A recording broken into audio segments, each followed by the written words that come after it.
मित्रांनो, नारळ झाडांच्या फुलोऱ्यामधील फुले गळण्याची कारणे आणि 90% शेतकरी ह्या चुका करत आहेत. आपल्या नारळ बागेला, नारळ झाडांना चांगल्या प्रकारे फुलोरा फुटत आहे, पण तो अचानक गळून पडत आहे. छोटे छोटे नारळ गळून पडत आहेत. तर नेमका यामध्ये झाडांचा दोष आहे का आपल्या व्यवस्थापनामध्ये दोष आहे?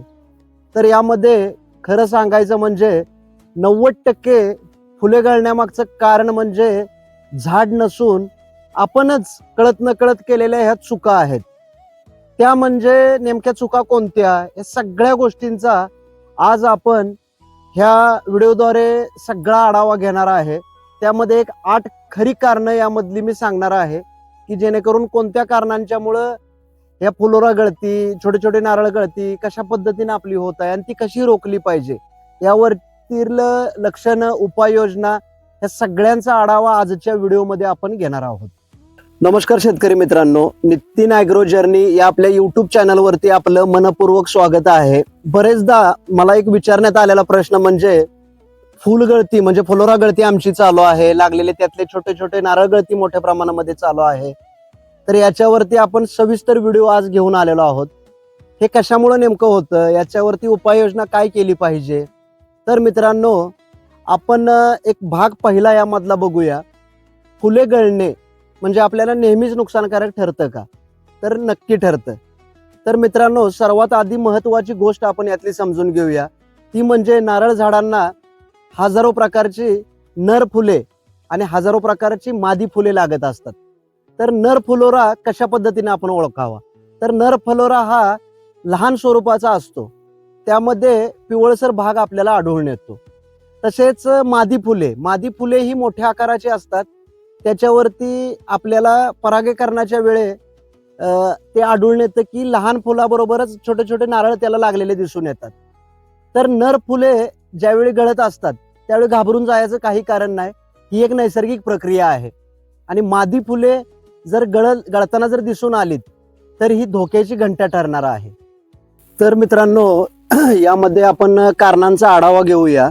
त्यामध्ये पहिलं कारण म्हणजे पाण्याचा झाडांवरती आलेला ताण. तर सर्वात मोठं कारण म्हणजे पाण्याची असणाऱ्या आपल्या झाडांना कमतरता. फुलोराच्या काळामध्ये नियमित व्यवस्थित जर पाणी नाही मिळालं तर झाड स्वतःच फुलोरा गळती मोठ्या प्रमाणामध्ये चालू करत असतं.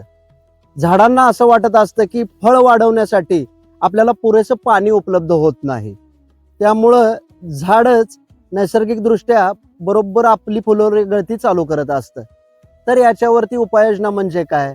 नियमित सिंचनाची व्यवस्था असणं गरजेचं आहे. तर नियमित व्यवस्थितरित्या मल्चिंगद्वारे देखील व्यवस्थापन असणं गरजेचं आहे. पावसाळ्यानंतरही मातीमध्ये ओलावा चांगल्या पद्धतीनं टिकून राखणं गरजेचं आहे. या सगळ्या गोष्टी आपल्याला करणं फार गरजेचं ठरणार आहे. मित्रांनो, यामध्ये कारण दुसरं अन्नद्रव्यांची कमतरता. झाडांना जर व्यवस्थित योग्य प्रकारे जर खत मिळालं नाही तर किंवा आपली सूक्ष्म अन्नद्रव्यांची जी फवारणी आहे ती देखील जर नाही मिळाली तर आपल्याला फुलोऱ्यामध्ये, फळांच्या मध्ये मोठ्या प्रमाणामध्ये आपल्याला गळती दिसून येते. विशेषतः बोरॉन, मॅग्नेशियम यांच्या बऱ्याच कमतरतांमुळे जी लहान लहान फुले आहेत, लहान लहान जे नारळ आहेत, ती गळती आपल्याला मोठ्या प्रमाणामध्ये दिसून येते. यावरती उपाययोजना म्हणजे काय? माती परीक्षण आपलं असलं पाहिजे. त्यानंतर संतुलित खतांचं जे व्यवस्थापन आहे ते करणं फार गरजेचं ठरणार आहे. त्याचबरोबर सूक्ष्म अन्नद्रव्ये जी सांगितलेले आहेत ती वेळेवर देणं, वेळच्या वेळी देणं फार गरजेचं आहे. याच्यावरती मी एक आपला सविस्तर व्हिडिओ बनवलेला आहे. त्यामध्ये मित्रांनो, आपण आता तिसरं कारण आपण पाहूया. त्यामध्ये बघा, कीड आणि रोग. तर बऱ्याचदा आपल्याला कीड आणि रोग वरून आपल्याला झाडावरती काहीच आढळून येत नाही. तर त्यावेळी आतमध्ये आपल्याला माइल्ड म्हणा, स्पिडलबर्ग म्हणा किंवा काळ्या टोकाची आळी म्हणा, यांसारख्या किडी ज्या आहेत त्या फुलांवरती मोठ्या प्रमाणामध्ये परिणाम करत असतात. तर याचा परिणाम काय होतो? फुले जे आहेत ते सुकत असतात.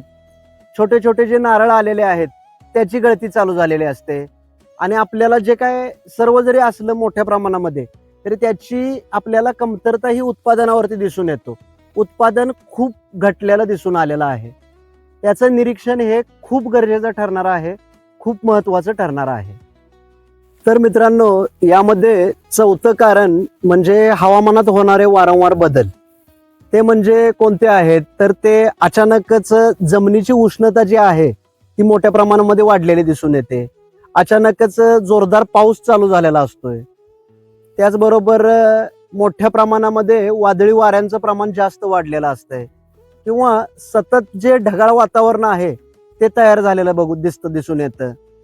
या सगळ्यांचा परिणाम आपल्या परागीकरणावरती होत असतो आणि त्यामुळे फुलोऱ्यामधील फुले म्हणा, छोटे छोटे नारळ म्हणा, याची गळती मोठ्या प्रमाणामध्ये चालू झालेली दिसून येते.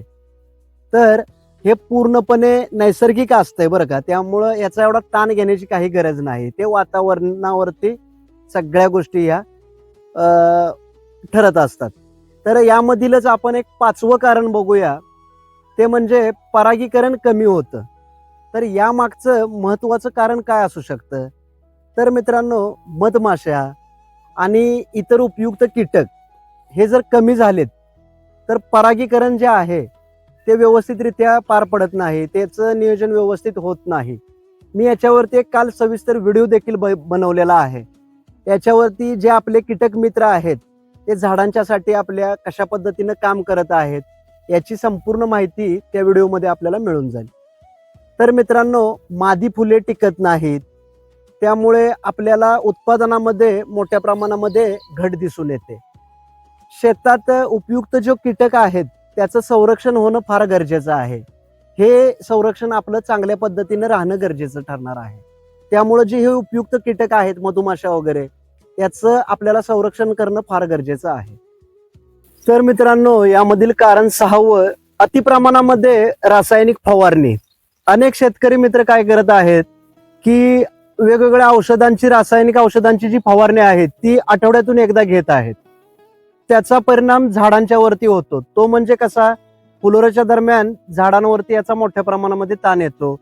तसेच उपयुक्त जे कीटक आहेत ते मरण पावतात आणि ज्यावेळी फुलोरा आल्यानंतर जे परागीकरण चालू असतं त्या परागीकरणावरती मोठ्या प्रमाणामध्ये याचा परिणाम जाणवून येतो. परागीकरण ज्यावेळी चालू असतं त्यावेळी याचा परिणाम खूप मोठा दिसून येतो. म्हणून ज्यावेळी गरज आहे त्याच वेळी, एखादी वेळी महिन्यातून किंवा 2 महिन्यातूनच फवारणी रासायनिक करावी, अन्यथा ह्या सगळ्या फवारण्या टाळाव्यात. तर मित्रांनो, यामध्ये आपण 7वं कारण पाहूया की झाडांची कमकुवत वाढ. तर मित्रांनो, आपण झाडांची मुळेच जर मजबूत नसतील, तर जमिनीची मुळच जर घट्ट पकडलेली नसतील, तर सेंद्रिय पदार्थ जर कमी असतील त्यामध्ये, तर झाडाला फुले, फुलोरा अजिबात लागत नाही आणि गळती पण मोठ्या प्रमाणामध्ये होते. म्हणून वर्षातून किमान एकदा का होईना आपल्याला सेंद्रिय खतांचा वापर हा मोठ्या प्रमाणामध्ये ठेवणं गरजेचं आहे. आणि आपल्याला सर्वांना ठाऊक आहे की मुळांची बळकटी ही झाडांची खऱ्या अर्थाने बळकटी आहे आणि मुळे मजबूत राहणं हे खूप उपयुक्त आपल्याला ठरणार आहे. तर मित्रांनो, यामधील 8वं कारण जे आहे ते वेळोवेळी निरीक्षण करणं गरजेचं आहे. ही सर्वात मोठी आपली चूक ठरते बरं का. अनेक शेतकरी फुलोरा गळायला लागल्यानंतर उपाययोजनेला सुरुवात करतात, पण याच्या अगोदरच पूर्व नियोजन, पूर्व तयारीत राहणं आपल्याला फार गरजेचं आहे. पण नंतर आपण निरीक्षण ठेवल्यानंतर याचा उशीर आपल्याला जाणवून येतो, उशीर झालेला असतो या गोष्टीला. जर 15 दिवसांनी आपल्याला झाडांची तपासणी करणं फार गरजेचं आहे, जी म्हणजे आपली झाडांची बोलकी पानं, झाडांचा नवीन आलेला फुलोरा, नवीन येणारा जो घोस आहे फळांचा तो तपासला पाहिजे. कुठं किडींचा प्रादुर्भाव आपल्याला जाणवून येतोय का ते बघितलं पाहिजे. सगळ्या या गोष्टी बारकाईनं आपल्याला तपासणीच्या दृष्टिकोनातून निरीक्षण व्यवस्थित आपण ठेवणं फार गरजेचं ठरणार आहे. तर मित्रांनो, यामधून आपण काय निष्कर्ष मिळवला, तर खऱ्या अर्थानं आपण फुले गळण्यामागे, छोटे छोटे नारळ गळण्यामागे कोणतंही एकच कारण असू शकत नाही. मी सांगितल्याप्रमाणे पाण्याची कमतरता, झाडांवरती येणारा ताण, तसेच अन्नद्रव्यांची होणारी कमतरता, त्याचबरोबर किडींचा मोठ्या प्रमाणामध्ये झाडांवरती झालेला प्रादुर्भाव, त्याचप्रमाणे आपल्याला कधी कधी हवामानामधील जे बदल आहेत ते देखील आपल्या झाडांवरती परिणाम करते.